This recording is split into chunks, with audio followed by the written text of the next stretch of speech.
क्या आप हल्दी को काश्त करना चाहते हैं?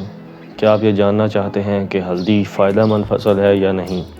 या उसके अलावा आप ये जानना चाहते हैं कि हल्दी की फ़सल को कितनी खाद दरकार होती है, इसमें कितनी बीमारियां और कितने कीड़े हमलावर होते हैं और उनका हल क्या है? तो ये वीडियो आपके लिए है, इसको एंड तक लाज़मी देखें।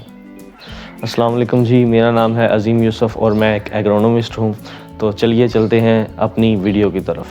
तो हल्दी घरों में सालन के अंदर बिल्कुल थोड़ी मिकदार के अंदर इस्तेमाल की जाती है। हमारे हकीमों का ये कहना है कि अगर हल्दी को आप सूजी, देसी घी और चीनी के अंदर मिक्स करके मिठाई बनाकर सर्दियों के अंदर इस्तेमाल करते हैं तो गर्मियों के अंदर आप पित्त, फोड़े, फिंसी वगैरह की बीमारियों से महफूज रहते हैं। हल्दी की काश्त का बेहतरीन टाइम 15 मार्च से लेकर अप्रैल के आखिर तक है। हल्दी के लिए हमें 800 से लेके 1000 किलोग्राम फ़ी एकड़ गोल गंडियों वाला बीज इस्तेमाल करना चाहिए जिसके ऊपर जड़ों की मिकदार ज़्यादा हो। तो इस तरीके का बीज आप हल्दी को बर्दाश्त करने के बाद अलहदा कर सकते हैं जिसकी गंडियां गोल हों और उसके अलावा उसके ऊपर जड़ों की मिकदार अच्छी हो। अगर हम इसकी मंजूर शुदा इकसाम के हवाले से बात करें तो सिर्फ़ और सिर्फ महक हल्दी इस वक्त हल्दी का सबसे बेहतरीन बीज है। हल्दी की बिजाई के लिए हमें ऐसी ज़मीन का इंतखाब करना चाहिए जिसमें पानी का नुकास अच्छा हो। उसके अलावा आप हल्दी की बिजाई से पहले ज़मीन के अंदर 25 से 30 टन फ़ी एकड़ गोबर की खाद इस्तेमाल करें, जिससे क्या होगा कि आपकी ज़मीन के अंदर ऑर्गेनिक मैटर का इजाफ़ा होगा। जैसे ही आपकी ज़मीन के अंदर ऑर्गेनिक मैटर का इजाफ़ा होगा आपकी ज़मीन नरम हो जाएगी और नरम होने के साथ साथ आपकी ज़मीन की पैदावारी सलाहियत भी बढ़ जाती है। और उसके साथ साथ आपको ये रिकमेंडेशन दूंगा कि अगर आप गोबर के साथ साथ ऐसी ऑर्गेनिक मैटर इस्तेमाल करते हैं जिसके अंदर फ्रूट्स की बाक़ियात शामिल हो, ख़ास तौर पर केले की बाक़ियात शामिल हो, तो वो ना सिर्फ आपके ऑर्गेनिक मैटर के अंदर इजाफ़ा करती है बल्कि उसके साथ साथ आपकी ज़मीनी खुराक के अंदर भी इजाफ़ा करती है और उसके साथ साथ उसके अंदर ऐसे केमिकल्स शामिल होते हैं जो आपके पौधे की बढ़ोतरी के लिए बेहतरीन नफ़ा बख्श साबित होते हैं। हल्दी की काश्त 2 ता 2.5 फुट के फासले पर बनाई गई वटों के ऊपर भी की जा सकती है, मगर हमवार ज़मीन पर हल्दी बहुत ज़्यादा फ़ायदेमंद है। हल्दी की कतारों का फासला आप 24 ता 30 इंच जबकि इसके पौधों का बाहमी फासला आप 6 ता 8 इंच रखकर बेहतरीन पैदावार हासिल कर सकते हैं। हल्दी की काश्त से पहले इसकी ज़मीन के अंदर इतनी ज़्यादा मिकदार के अंदर ऑर्गेनिक मैटर का इस्तेमाल करने का सबसे बड़ा मकसद ये है कि हल्दी की ज़मीन को नरम कर लिया जाए, क्योंकि हल्दी की पैदावार ज़मीन के अंदर बननी होती है। इस वजह से जितनी ज़्यादा नरम ज़मीन होगी उतनी ही ज़्यादा पैदावार आप हासिल कर सकते हैं। हल्दी की काश्त के बाद जड़ी बूटियों को कंट्रोल करने का मरहला आता है। आप हल्दी की काश्त के 18 से 21 दिन बाद जड़ी बूटियों के कंट्रोल के लिए 1.5 लीटर फ़ी एकड़ ग्लिफोसेट का इस्तेमाल कर सकते हैं। अगर हम जड़ी बूटियों के नेचुरल कंट्रोल के हवाले से बात करें तब आप काश्त के फौरी बाद 1 इंच खोरी की तह ज़मीन के ऊपर चढ़ा दें, जिससे ना सिर्फ आपकी जड़ी बूटियाँ कंट्रोल में रहेंगी, इससे आपकी ज़मीन नरम रहेगी, पानी को ठहराने की सलाहियत भी बढ़ी रहेगी और इसके साथ साथ आपकी पैदावार में भी इजाफ़ा होगा। अगर आप जड़ी बूटियों के कंट्रोल के लिए खोरी का इस्तेमाल करते हैं तो इस बात का ख़ास ख्याल रखें कि बारिशों के मौसम से पहले उस खोरी को निकाल दें। जो जड़ी बूटियाँ उगी हों उसको गोडी करके उसी ज़मीन के अंदर ही फेंक दें। उसकी बेसिकली वजह यह है वो गल सड़ कर ज़मीन के अंदर ऑर्गेनिक मैटर के तौर पर शामिल हो जाएंगी और अल्टीमेटली आपकी ज़मीन की खुराक के अंदर और आपकी पैदावार के अंदर इजाफ़ा का बाइस बनेंगी।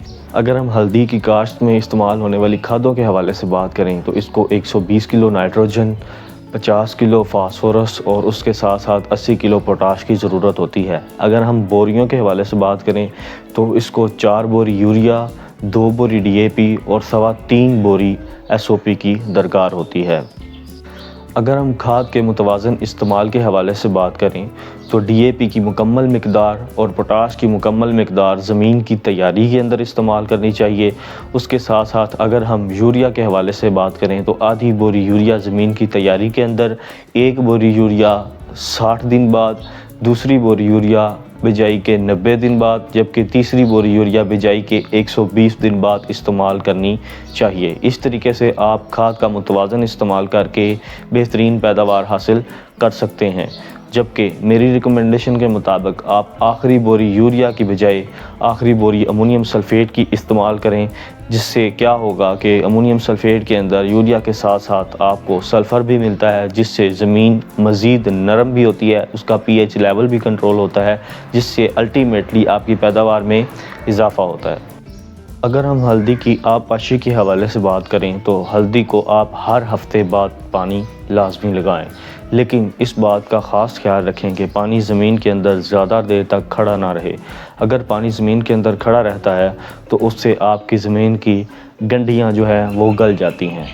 अगर हम हल्दी के ऊपर हमला आवर होने वाली बीमारियों के हवाले से बात करें तो 3 किस्म की बीमारियां इसके ऊपर हमला करती हैं, जिसमें सबसे पहले ब्राउन लीफ स्पॉट्स आती है। इसमें क्या होता है कि आपकी हल्दी के पत्तों के ऊपर ब्राउन स्पॉट्स बनना स्टार्ट हो जाते हैं, जो बाद में फैलना स्टार्ट हो जाते हैं। इसके कंट्रोल के लिए हम अज़ोक्सिस्ट्रोबिन और टेबुकोनाज़ोल का मिक्सचर इस्तेमाल कर सकते हैं, या उसके अलावा हम डाइफिनाकोनाज़ोल को भी इस्तेमाल कर सकते हैं। अगर हम हल्दी की दूसरी मेन बीमारी के हवाले से बात करें तो उसको हल्दी का ब्लॉच कहा जाता है। इसमें क्या होता है कि आपकी हल्दी के पत्ते किनारों से सूखना स्टार्ट होते हैं और ये एंड तक फैलना शुरू हो जाती है। इसके कंट्रोल के लिए भी हम डाइफिनाकोनाज़ोल का इस्तेमाल कर सकते हैं, या अज़ोक्सिस्ट्रोबिन और क्लोरोथैलोनिल का मिक्सचर बहुत ज़्यादा मौसर है। अगर हम हल्दी की तीसरी बड़ी बीमारी के हवाले से बात करें तो उसको हम राइज़ोम रॉट का नाम देते हैं। इसमें क्या होता है कि आपकी हल्दी का जो राइज़ोम है वो गलना स्टार्ट हो जाता है। इसके कंट्रोल के लिए सबसे बेहतरीन ये है कि आप हल्दी को सीड ट्रीटमेंट करने के बाद काश्त करें। उसके अलावा आप कॉपर ऑक्सीक्लोराइड और कसुगामाइसिन का मिक्सचर भी स्प्रे कर सकते हैं, और उसके अलावा आप क्लोरोथैलोनिल, मेटालेक्सल, मिनकोजिब इनका स्प्रे भी कर सकते हैं। अगर हम हल्दी के ऊपर हमला आवर होने वाले कीड़ों के हवाले से बात करें तो इसके ऊपर तेला, सफ़ेद मक्खी और स्टेम बोरर का हमला शामिल है। तेला और सफ़ेद मक्खी के कंट्रोल के लिए हम नाइटम पायरम, उसके अलावा डायनोटिफिरॉन और उसके अलावा पैरीप्रोक्सिफिन या असीटामेप्रिड का स्प्रे भी कर सकते हैं।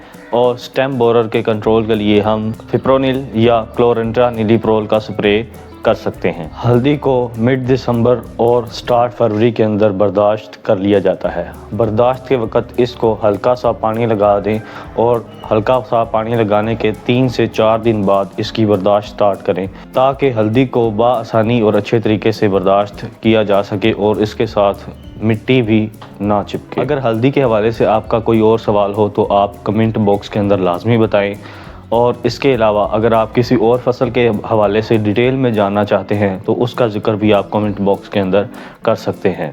अगर आपको ये वीडियो पसंद आई हो तो इसको लाइक करें, शेयर करें और चैनल को सब्सक्राइब लाजमी करें।